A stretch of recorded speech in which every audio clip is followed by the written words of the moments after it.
অবিলম্বে প্রধান বিচারপতি ওবায়দুল হাসানকে পদত্যাগের আলটিমেটাম ও যেকোনো প্রকার ষড়যন্ত্রের বিরুদ্ধে হুঁশিয়ারি দিয়েছেন বৈষম্য বিরোধী ছাত্র আন্দোলনের অন্যতম সমন্বয়ক ও অন্তর্বর্তীকালীন সরকারের যুব ও ক্রীড়া মন্ত্রণালয়ের দায়িত্ব পাওয়া আসিফ মাহমুদ।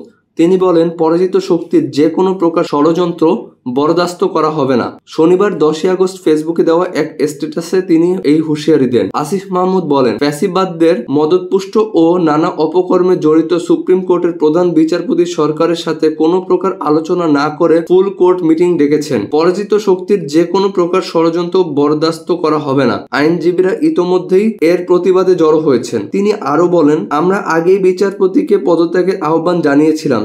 ছাত্র জনতার বিরুদ্ধে অবস্থান নিয়ে তাদের উস্কানি দিলে এর ভয়াবহ পরিণাম ভোগ করতে হবে। অনতিবিলম্বে বিনা শর্তে প্রধান বিচারপতি পদ থেকে পদত্যাগ করুন এবং ফুল কোর্ট মিটিং বন্ধ করুন।